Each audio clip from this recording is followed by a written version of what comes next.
California. The purpose of your trip tomorrow? Just to see the firefighters. Nobody's ever seen what's going on over there. And now they're saying it could be as many as 600. This just came out before we met. It could be as many as 600 people killed, up by 400.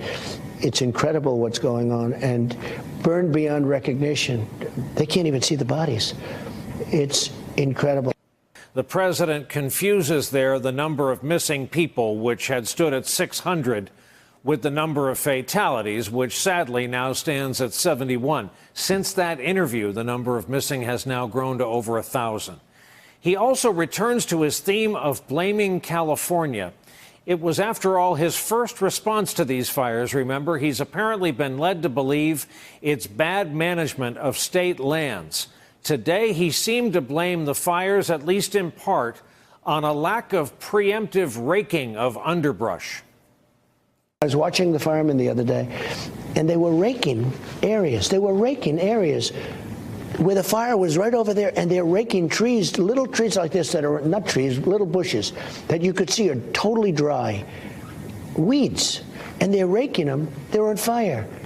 That should have been all raked out. What about the argument? You wouldn't have the fires. What about the argument it's climate change, that it's drier, it's hotter, and that that's contributing to it? Maybe it contributes a little bit. The big problem we have is management.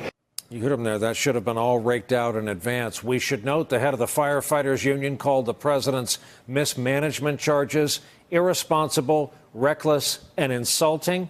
And their Pasadena local told the president directly, "You are wrong."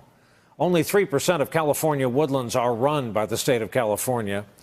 California. The purpose of your trip tomorrow? Just to see the firefighters. Nobody's ever seen what's going on over there. The president was talking about officials at the Camp Fire in Northern California now saying there are still more than 600 people missing and unaccounted for. But then the president continued to blame poor forest management for the most deadly wildfires in California history because he said the weeds and bushes hadn't been raked. They're raking trees, little trees like this that are not trees, little bushes that you could see are totally dry. Weeds. And they're raking them. They're on fire. That should have been all raked out. What about the argument? You wouldn't have the fire. But Pasadena Firefighter Association President Scott Austin told me the federal government is responsible for maintaining most forests in California, which the president apparently doesn't understand. The federal government has about 60% of the forest land, and it's about another third or 30% is privately held, and local government, state government, it's about 7%. So we'd understand that nexus between what is federal, state, and local. We put fires out here, they manage the forest, but we sometimes have to take care of their problem here.